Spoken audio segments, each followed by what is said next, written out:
Proverbs chapter 13. Let's look specifically at verse number 12. King James Version says, hope deferred maketh the heart sick, but when the desire cometh, it is a tree of life. Message Bible says, unrelenting disappointment leaves you heart sick, but a sudden good break can turn life around. I want to see people have a sudden good break. I want to see people's lives to be turned around. Anybody say amen? I want to see people excited about life, excited about their relationships, family relationships, personal relationships, marriage relationships, work relationships. I want to see people just excited. I want to talk tonight. It's really not a Bible study. I just use that verse to extract a principle. I want to just talk to you and teach you some things about human behavior. Can I do that? And I want to talk about unfulfilled expectations. Unfulfilled expectations.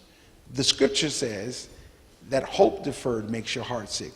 Unrelenting disappointment, unfulfilled expectations makes you what? Heart sick. We know some things about the heart. We know what the word says, that the heart is what? Deceitful. What is it? Deceitful and desperately wicked. Deceitful above all things.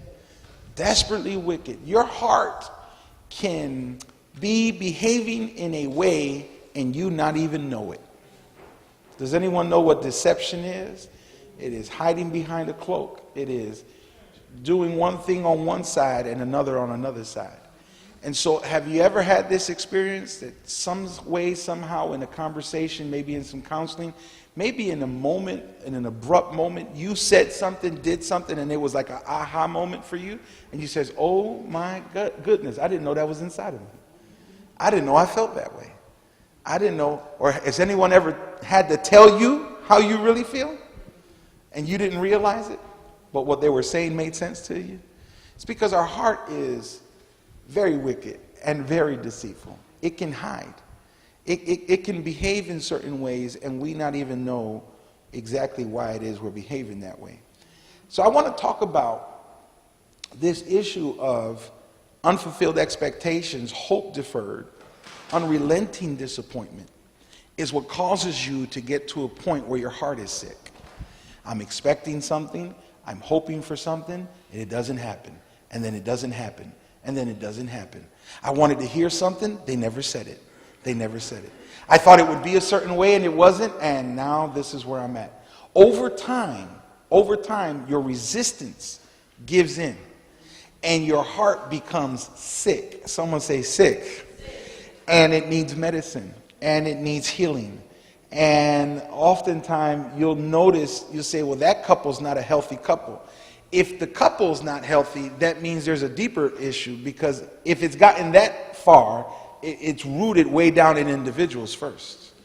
First, it starts individually in the person's heart getting sick. Then they pass on the cold or the virus to their partner. Come on. And now you have a sick couple, which means you have double the work that needs to get done. That's what happens when you have hope that is deferred. Things you're waiting on for too long and you're disappointed over and over again. What I'm calling tonight unfulfilled expectations. I want you to take some serious notes here. Are you ready? I want to talk about what expectation first and foremost is. And I'm going to show you how important this is and how it shapes your behavior, how it shapes your life and your relationships. Expectation, write this down, is a belief that something will happen or something is likely to happen. I believe what? Something will happen or is likely to happen. It's not just a belief in terms of cognitive, like I was thinking and I had fixed thoughts about this, but it's also, write this down, a feeling. A feeling about how something was supposed to be. had a feeling this was going to go that way. That's what complicates it, is that it's not just it didn't happen, oh well, but our feelings are caught up now. How many understand what I'm saying? It's a feeling or belief about how successful, good, etc., someone or something was supposed to be or will be. Make sense to you? Okay.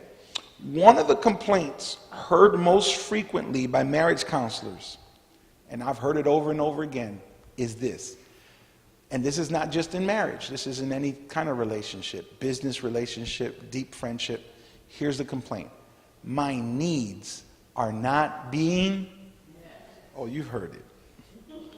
My needs are not being met.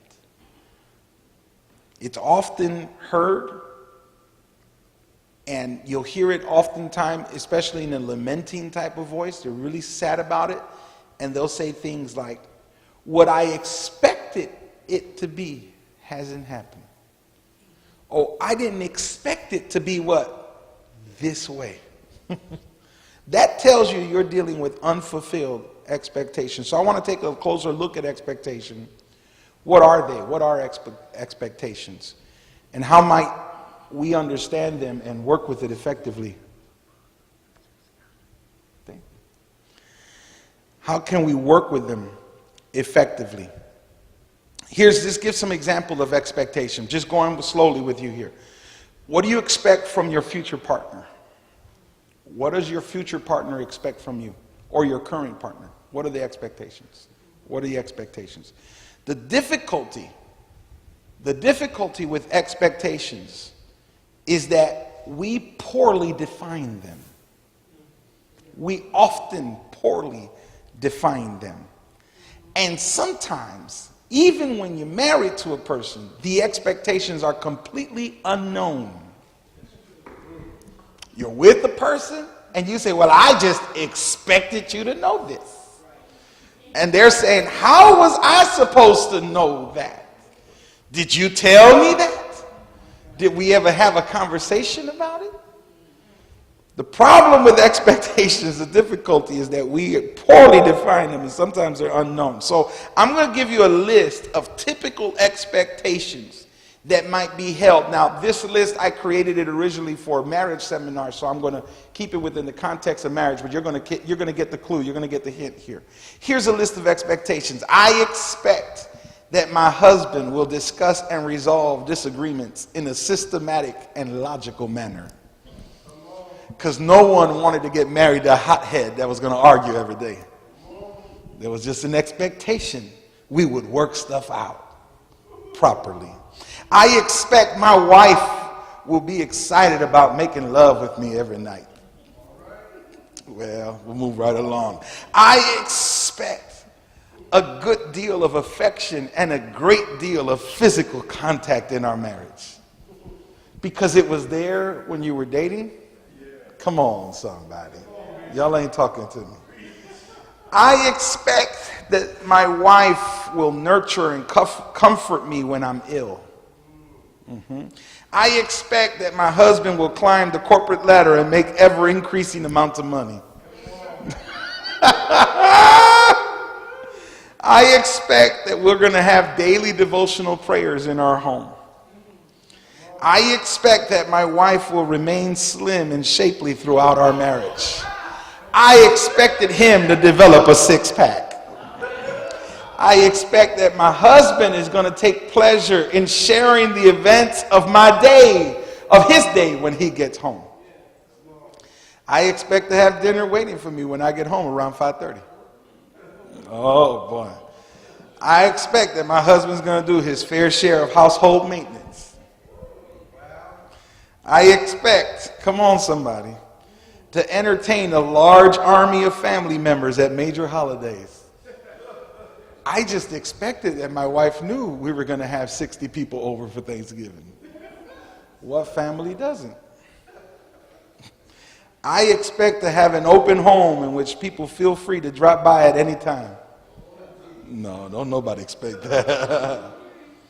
I expected a $25,000 wedding and a 3-carat diamond ring. I deserve the best. That's what I expected. And you can add on to the list whatever you want. And it's not just relegated to marriage, right?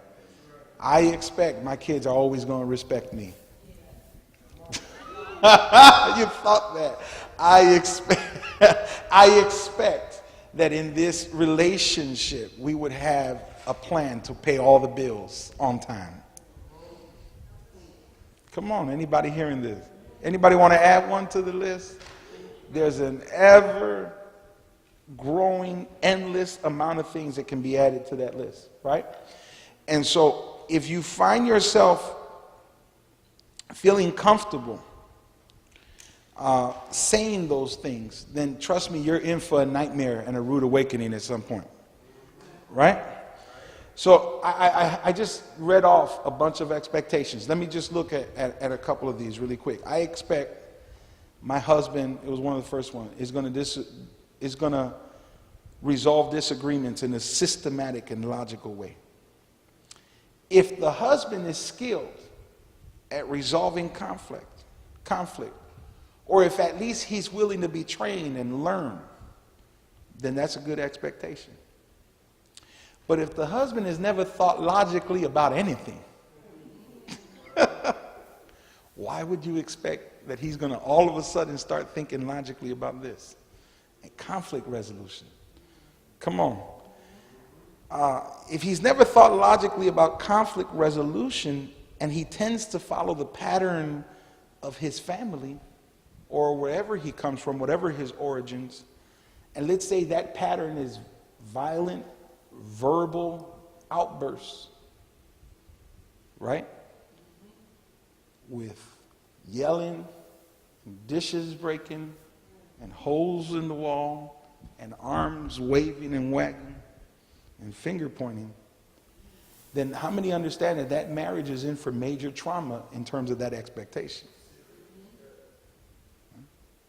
I expected my wife to be the major contributor to household cleaning.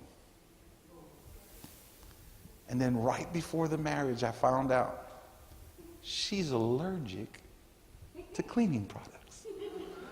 She breaks out in hives walking into a room that used cleaning products in the last 1 hour.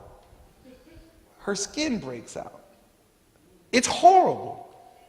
And when we got married, there weren't too many hypoallergenic anythings. So guess whose frustration grew? And as the weeks and the months went on, and the floor never got mopped. Come on, how many are hearing this right now? And the bathroom needed to be cleaned again.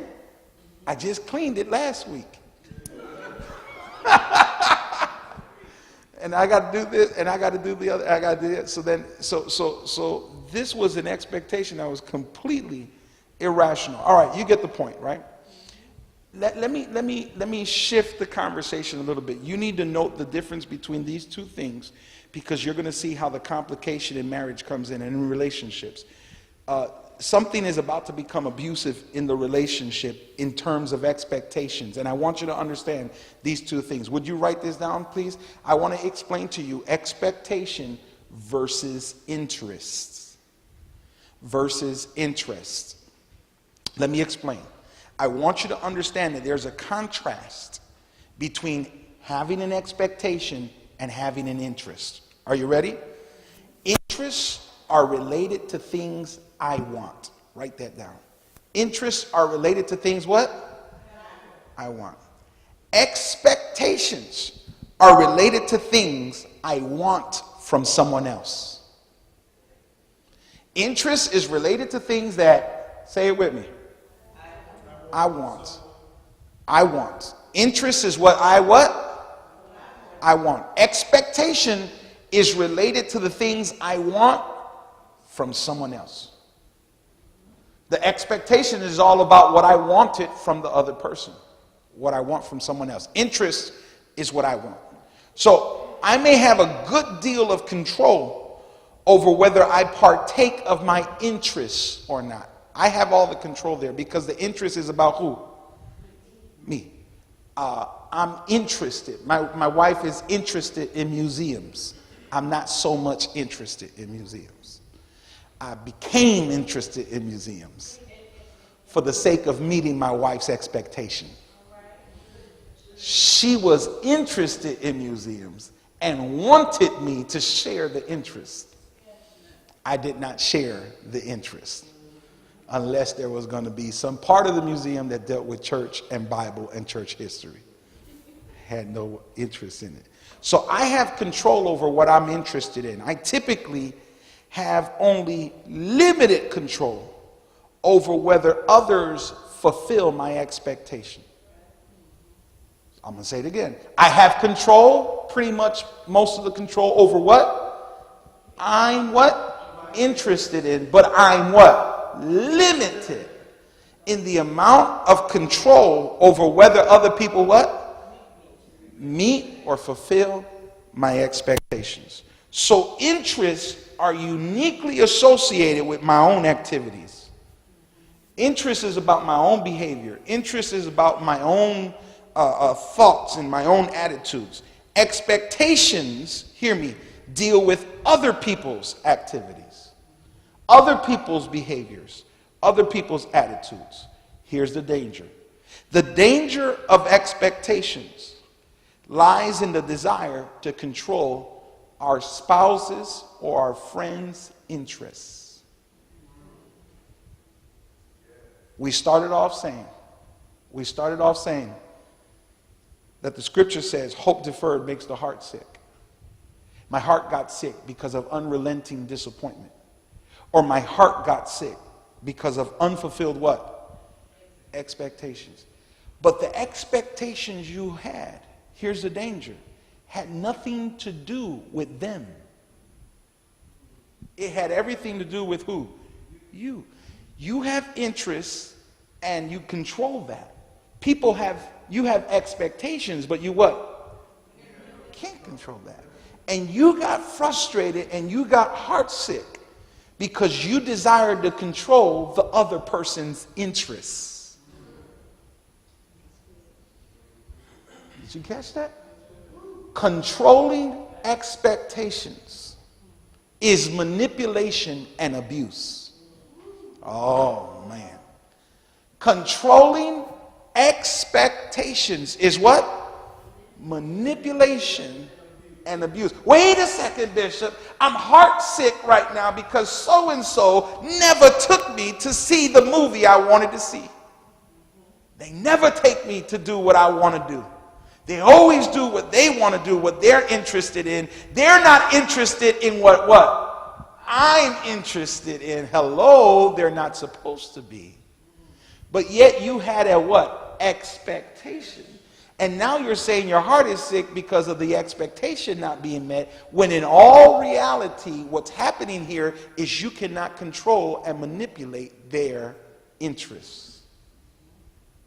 Is this making sense to anybody? You should have never thought you could control their interests. Expectations were not clearly defined. Is this helping somebody tonight? What happens is, when we want to control expectations, controlling expectations is manipulation, it is abuse, and people go there. Are you hearing this? People go there in relationships all the time. And what happens is that we rob the other person of having freedom. We rob the other person, and at the same time of robbing them from their freedom, we simultaneously lead ourselves into a torture. Into what torture? It's self-torture. What is? Unfulfilled expectations. It makes your heart sick. And those unfulfilled expectations, you're doing it to yourself. Come on. Because you're putting expectations on people whose interests you cannot control. It's unreasonable. How many get what I'm saying? Absolutely unreasonable. Now, I want to make this note. Would you make this, just put a star on this? This is just a very particular note. It's okay for a person to desire control in the sense of influencing, but not manipulation. In the sense of influencing, the control, wanting to control is okay. So my wife would try to influence me. Oh, look at this exhibit. It's going to be like this and like that and like that. Don't you think that would be nice? Wouldn't you be interested in this? I say, yeah, I would be. So she would influence me. As a matter of fact, she would even bribe me. Well, that's another issue. Until I got to liking it. So here's the question. Nobody wants to look at themselves as a control freak. No one wants to think about themselves as a manipulator. No one wants to view themselves as an abuser. So how did we get into this? How did I get to the point where I was having expectations on a relationship who shared no interest with me? And then I'm getting heartbroken over it. Now what do? I'm frustrated. How do I even get there? Where did those expectations even come from? Why was I expecting this from them? How was I expecting that from them? Have you ever just had some introspective moments and you start realizing, maybe years later, they say hindsight is what? 2020. So years later, you're like, I was just dumb to expect that from them. Come on, anybody been there? Yeah. And so you say, well, how did I even grow to expect those things? Well, let me give you a quick list of how those expectations get to where they are. Where do they even come from? Here's number one: commitment to any task. Commitment to any task. Every relationship comes with expectations. Say that with me. Every relationship comes with what? How many relationships? Every relationship comes with expectations. Commitment to any task comes with expectations about it. All right? So I have a relationship, therefore I believe because of this relationship you and I have, you're going to commit to certain tasks. Those are expectations. There's hopes for yourself, hopes for others, there's hope for outcomes in that relationship. Marriage and couple relationships are no different. In every relationship, we hold certain hopes. So you automatically, because you're in relationship, you have expectations. Now, I want you to hear this. All I'm trying to get us to do is to have reasonable expectations. Does that make sense to you? We have expectations because we're in a relationship. Yes, now let's make them reasonable. You say, well, my mother and my father got married and they were like this, so I just expected when I got married it would be like this. Well, it was good to have an expectation in getting married because every relationship has expectation. What was unreasonable is to think that this person was going to act like your mother or your father. How many understand what I'm saying? All right, so number two, where do these expectations come from? From your growing up years. From your growing up years. We learn attitudes. Oh boy. We learn attitudes. We pick up attitudes. We learn beliefs. I saw a little boy disrespecting his mother. I saw a little boy disrespecting his mother, and his mother was hurt. I saw a little boy disrespecting his mother, and his mother was hurt over his actions, and his dad was present. I saw a little boy disrespecting his mother, and his mother was hurt over the action, and his dad was present, and his dad laughed at it. I saw a little boy disrespect his mother. His mother was hurt, and the father laughed, and he did nothing. I saw a little boy disrespect his mother, and his mother was hurt, and his father laughed at it and did nothing, and gave his son a license to keep disrespecting his mother. Did you see the series of thoughts? I repeated it 10 times on purpose because I want you to get this. We learn it because we pick it up. One way or another. Was there ever a conversation about disrespect? No. Was there ever a lesson to say this is how you disrespect your mother? No. No, there was never a conversation about it at all. But it was learned behavior. It was tacit. It was drawn in. It's attitudes. It's beliefs that we have about, and we have them about partnerships. We have them about marriage. We have them about relationships. And we just pick them up in our growing up year.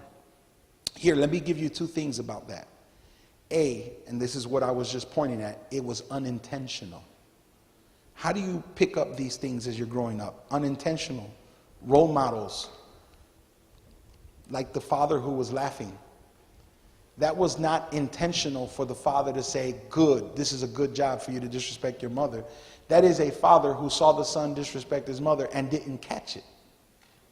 He didn't see it as a disrespect. You know why he didn't see it as a disrespect? Because he does it himself. And he probably comes from a household where the father and the mother behaved the same way themselves. How many get what I'm saying? It was completely what? Unintentional. Unintentional. We observe, we interpret between the lines, right? We hear comments. Stuff happens in our sight, and we learn and we pick up stuff. That's how that boy became that way. My God, if that doesn't get fixed, that boy's going to be in trouble later on. B, the second way we pick it up when we're kids is because it is explained to us. The first way is unintentional. The second way is it's explained.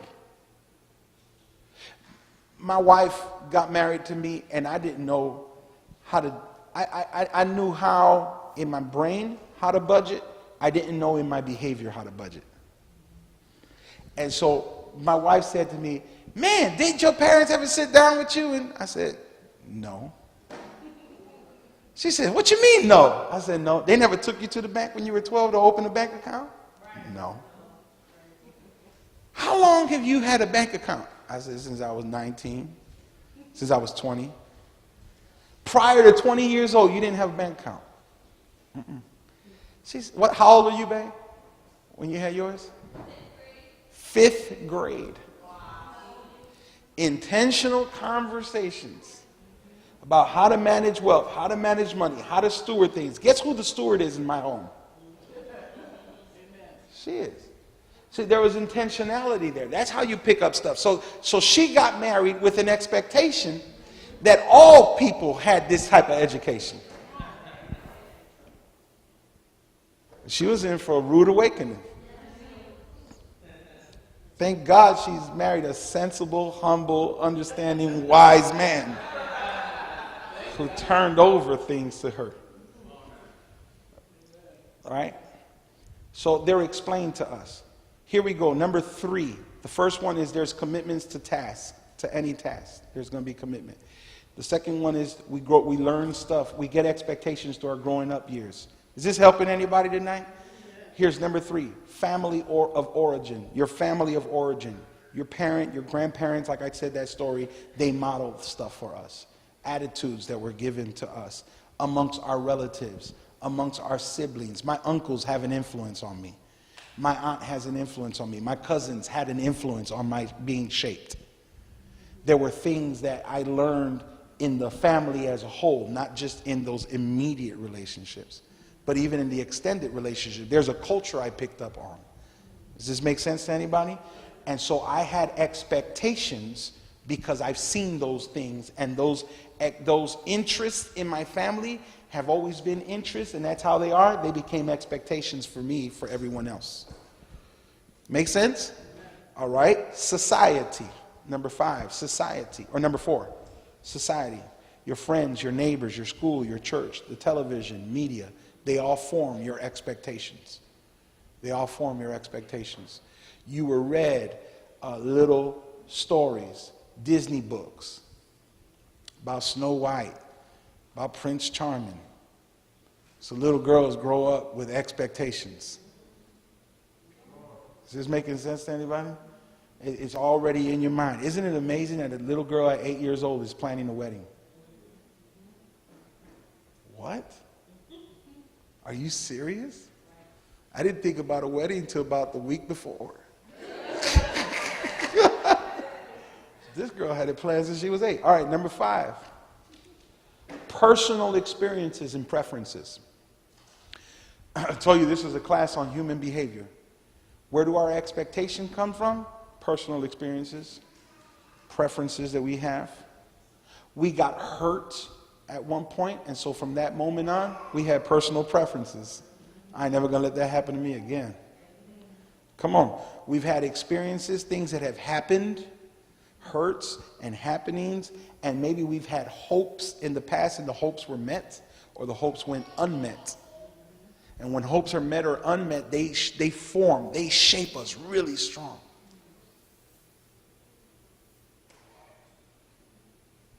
I told myself I would never trust a man again. Why? What happened? I was hoping that this man was going to treat me this way, this way, this way, and it didn't work out that way. And I told myself I would never.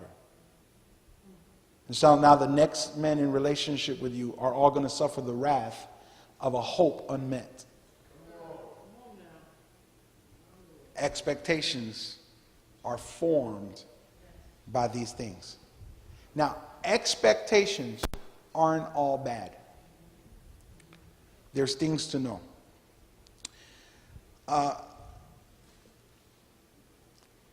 Some of the examples that I've given show you the downside, the disappointment of expectations. But I want you to hear this. Expecting the best. When you tell a couple expect the best, their expectation is we're expecting the best. This may guide and inspire couples to work towards an ideal rather than settling for whatever happens. So we talked about some downside, but let's talk about the upside of expectations.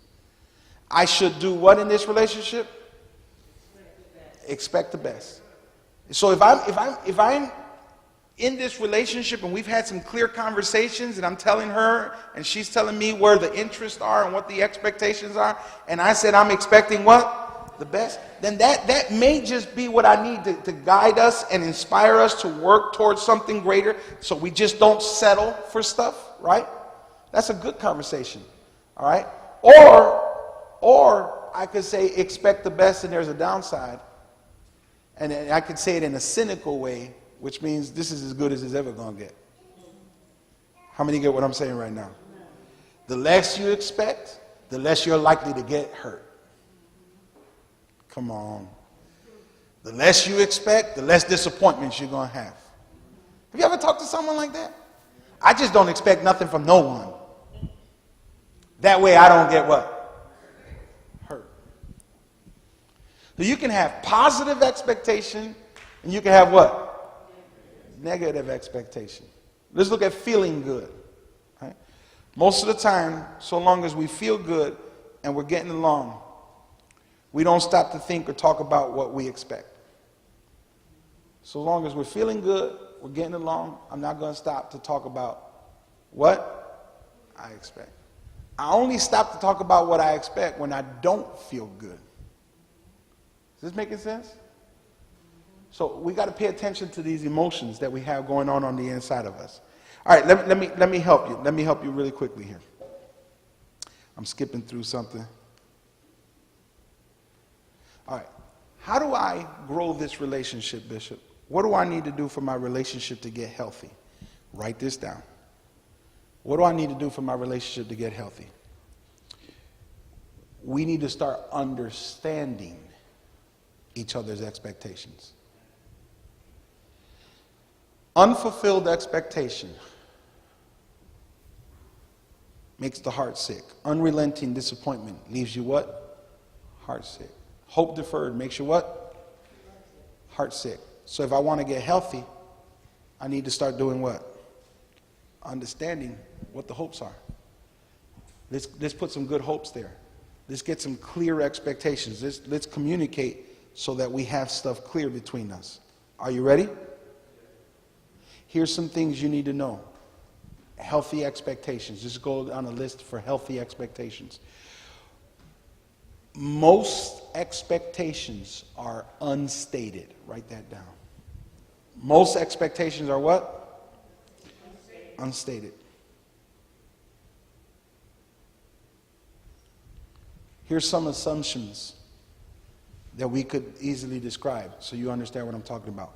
He should be tall, dark, and what? Handsome.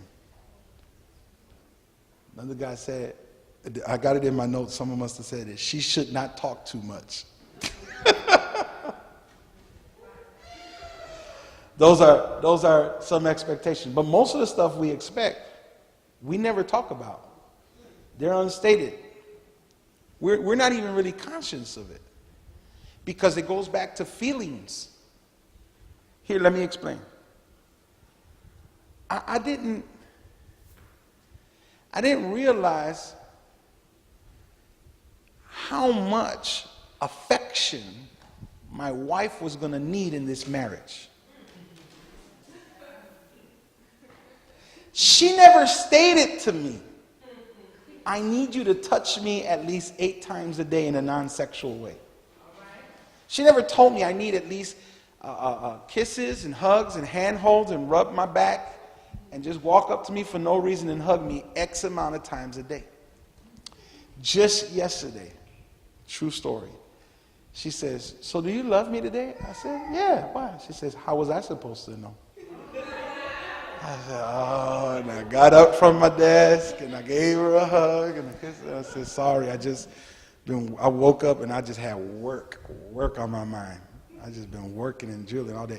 So I got married. We never actually it was an unstated expectation. And here's the thing. So she gets married and she's expecting. And I was like, well, why would you expect that?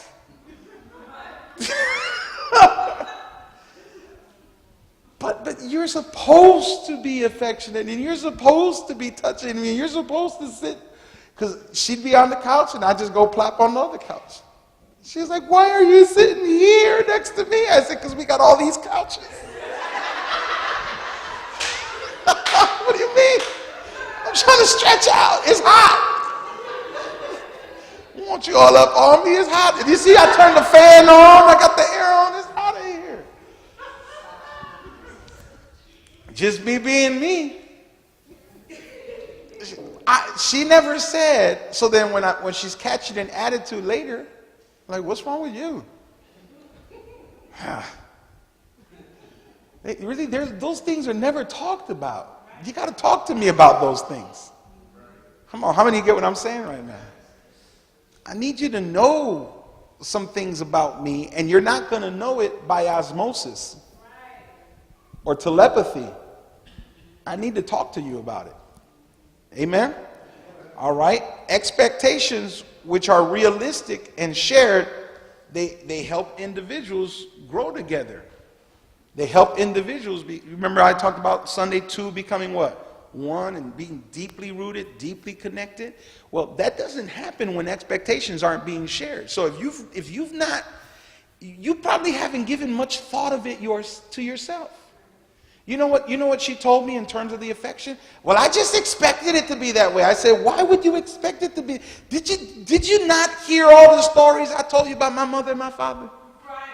Where in it did you get a picture of them having a lot of affection?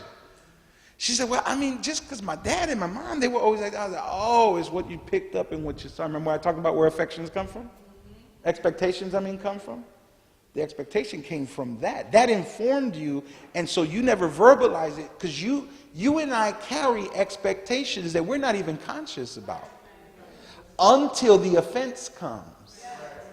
Until the expectation is what? Unmet. Until your interest is not being what? Shared. Now you say, and what we tend to do is manipulate, abuse, complain, get depressed, get angry. But what we need to do is what? Share the expectation. Communicate it.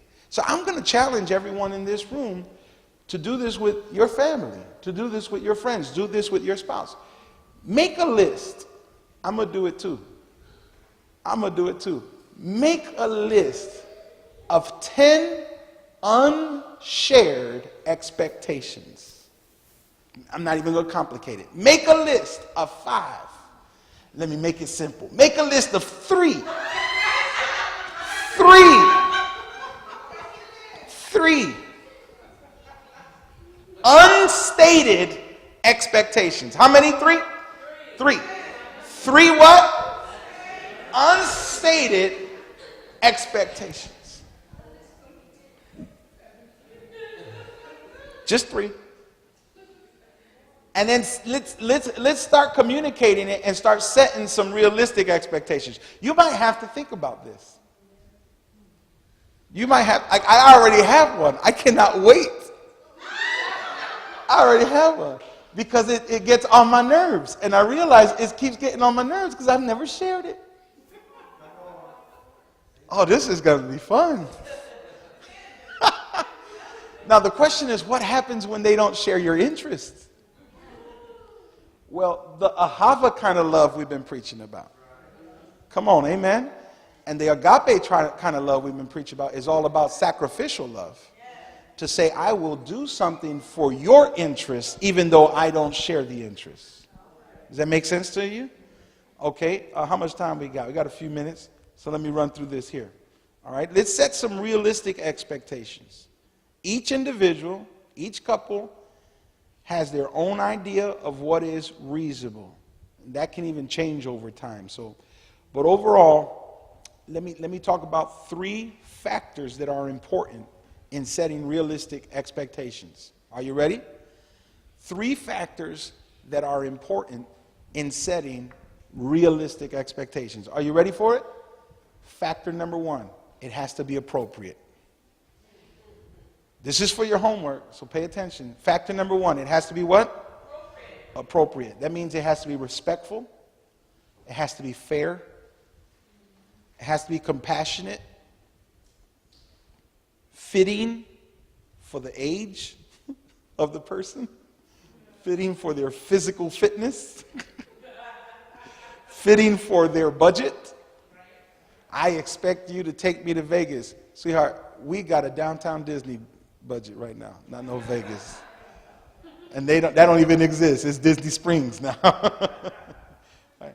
And it's the free part of Disney. That's the kind of budget we on right now. Okay, we can get $10 for a date. All right, so it's got to be appropriate. It's got to be appropriate even if you're not in a marriage, if you're not in a dating relationship. Here's a very important thing. It's got to be appropriate for the stage of relationship you have with the person. What kind of relationship do you have with the person? Man, that's something I really want to come back and teach here, is the levels of relationships so you can understand how they escalate and which one is where. You know what I'm talking about, Satya? We talked about that. I want to talk about this pyramid of relationship that's going to help you identify who's who in your life so that you're not putting the wrong expectation on the wrong people, which means you don't go around getting frustrated and being hurt. It's understanding what I can expect from who. Is this helping anybody?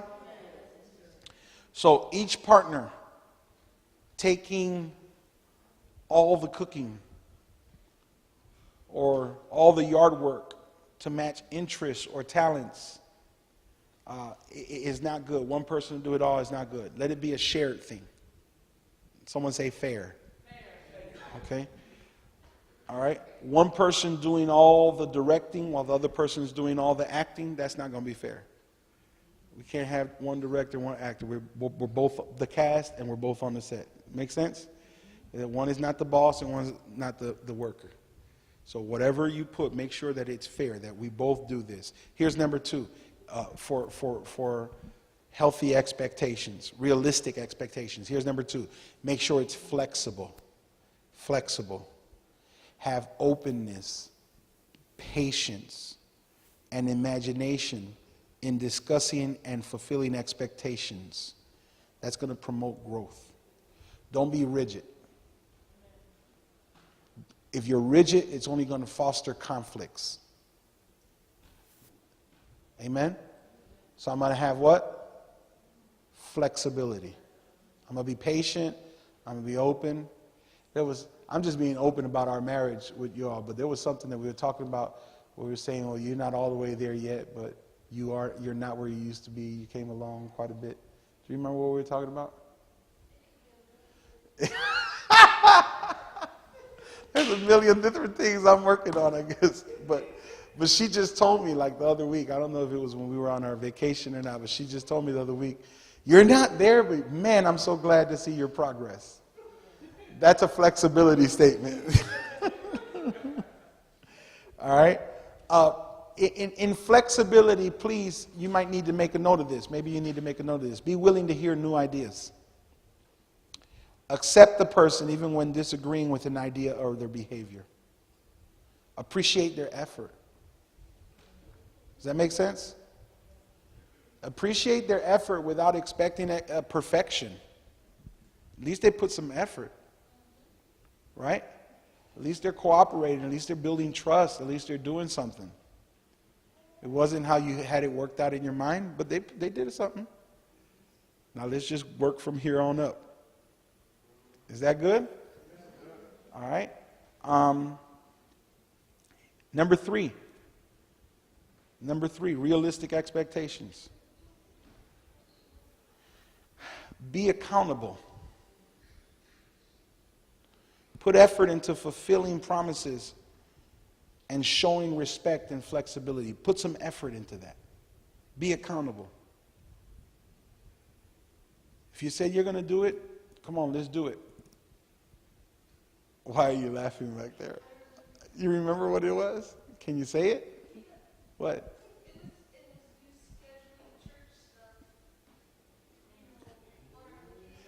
Me scheduling church stuff on our vacation time. It wasn't as bad. We took the trip and we went to one church event. And I didn't schedule it. I asked her, do you want to do this or not? Because I'm good not going. She said, let's do it. And so people like, Bishop went to church on his vacation? No. Bishop would have gone to church 3 times on his vacation. I went one time because my wife said it was a good idea. You understand what I'm saying? And we didn't just go to church. We met with some friends and did some great things together. Make sense to you? Okay. All right, so I'm getting better. Because we go to the Bahamas, I'll be like, let's go to Miles Monroe. Back in the day. In the Bahamas. Now Miles Monroe's not around, so I say, we're in the Bahamas, let's go see Bishop Ellis. Mount Tabor, a Full Gospel Baptist Church. We was in North Carolina. I was thinking, man, we can go see Stephen Furtick's church. We can go catch Elevation. I'm always going to figure out where church, what state, what city. I know a great church in every one. I'll always figure it out. All right, here we go. Shared expectations. Let me finish this up. If you're going to share your expectations, all right, did you get the 3 things? What were the 3 things for having realistic expectations? What were they? Appropriate and flexible and accountable. I'm trying to help somebody because hope deferred makes what? The heart sick. Unrelenting disappointment makes you heart sick. You keep having unfulfilled expectations, it's going to get worse in your marriage, it's going to get worse in your relationship. So I want you to start meeting the expectations by first expressing them. And let's put some proper expectations in place. And then let me just finish up talking about this. Sharing your expectations. Communicating what is desired and building consensus on expectations is most likely to happen with the following. Are you ready? It's most likely to happen when you plan ahead. You're going to share your expectation. You're going to communicate what you desire. You want to build consensus. Well, then your expectation is more likely to happen when you what? Plan ahead. When you discuss the issues in a relaxed environment, not in the heat of a battle. That makes sense to you right there. This is when you're arguing and you're frustrated and you just had one of those really bad days. That's not the time to share your expectations. Because they're going to come off just as well as you're feeling. So you got to be in a relaxed environment. Be in a non-stress climate. Allow your partner to work it out. Talk about it. Figure it out. Say, well, you know what? You're right. I haven't been doing this, or I have been doing this the wrong way. You're absolutely right. How can I work that out? What do you think we can do? I'm telling you stuff that is blessing Pastor Tia and I's marriage right now. We literally have these conversations. And they go just like that with the tone of voice that I'm talking to you right now. You know what? You're absolutely right. Okay, I see your point. Yep.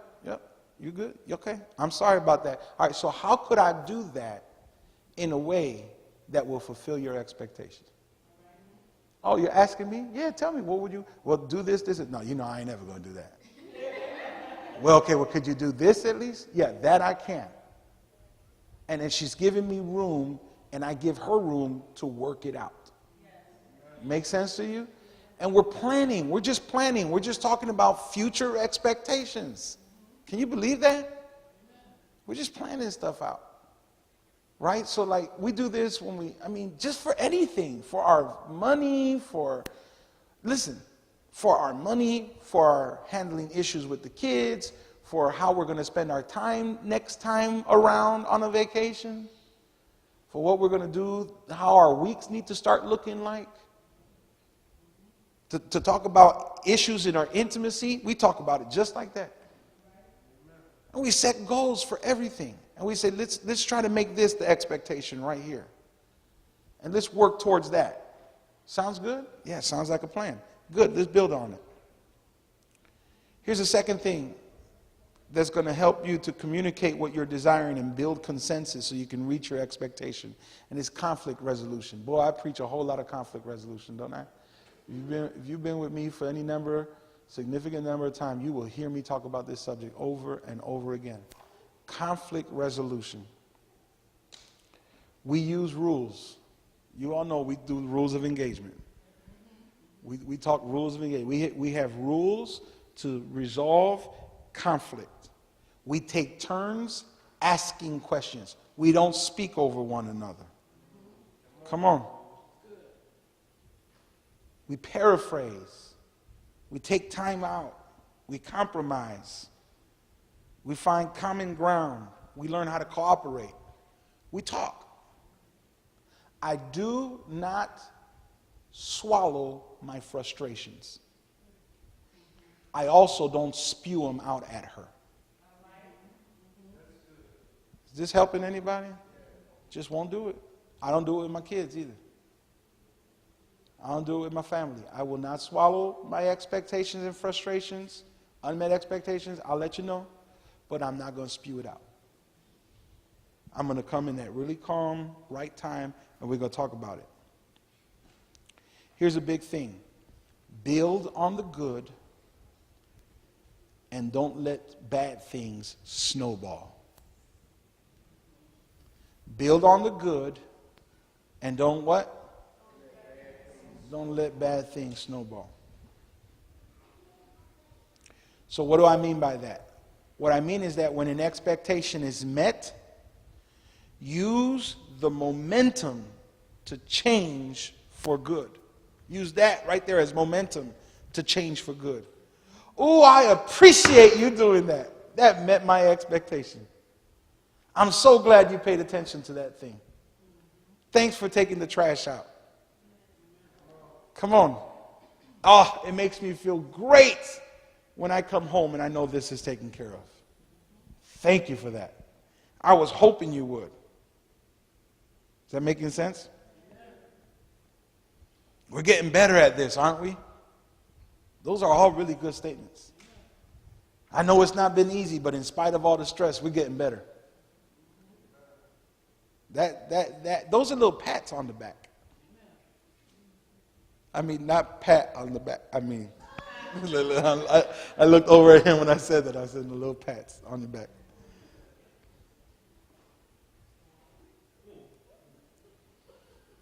If you are disappointed again, even though you expressed it and you shared it, leave the room. Leave the room. Not leave the room. Leave room. Did I say leave the room? No. Leave the room. No, leave room for another chance. But let them know, hey, you disappointed me again, but I'm leaving room for what? Another chance. I know this is upsetting. Maybe we should calm down, think it over, and take some time out to talk about it when we're more relaxed. But we're going to work at this thing because we want to share expectations. Don't just let it go. Forget it. Forget them. I'm just so sick of this. I'm just so tired. And there you go calling a care pastor, calling the elder, calling your friend. I can't take this no more. Wait a second. Why are you telling that person about your unfulfilled expectation? But you're not communicating your unfulfilled expectation with the person that you need to be communicating with. And my question always is, so did you tell him? No, I'm tired of telling them. Oh, you're tired. So I guess the issue tonight is you. Is this making sense? If we don't get a grip of ourselves, and get control of our heart. Remember I started off saying that our heart is what? Deceitful. And then you realize, ooh, yeah, I guess I am acting out in a bad attitude, ain't I? I guess I am throwing a tantrum. I guess I could calm down and take it back to them and work at it because it's something I really want. Does that make sense? That's what I want from us. That's what I want us to learn to do. So as I finish this, let me say this to you. When expectations are met, I need you to do this. Credit yourself and credit your partner. When expectations are met, do what? Credit yourself and? What do you mean by that? When you meet expectations in someone else, I met your expectation, right? I met your expectation. It may or may not have been my interest, but I met your expectation. And when I meet your expectation, this is going to be helpful. I'm going to credit myself and I'm going to credit you. Like what? What does it sound like? I like to give you surprises and I think I'm pretty good at it. You help me to see that you like surprises. They feel good, and they feel good that you're taking thought about them. Does this make sense? And it builds you up. Don't get me wrong, it's not manipulation giving yourself brownie points in front of them. It's building up the relationship. It's establishing a new pattern to say this is what we do in this relationship. We take time and effort into finding out what the other one expects, and we work hard to fulfill it. And when we do it, we celebrate it. Is that good or what? I expect to get ice cream on my way home tonight. We shall see if I come back with a praise report. Y'all catching me tonight? Okay, so if you're disappointed again, leave room for what? Another chance. But I think we need to start talking about our expectations. I'm going to finish off right there. I got a few more pages, but I'll end it right there. I think we need to start talking about our expectations because we don't express them, and boy, do we have a ton of them. This is such practical, simple stuff, isn't it? It's practical and simple, but we don't ever really talk about this stuff. So I wanted to share it tonight. Come on, give the Lord a hand of praise tonight. Amen.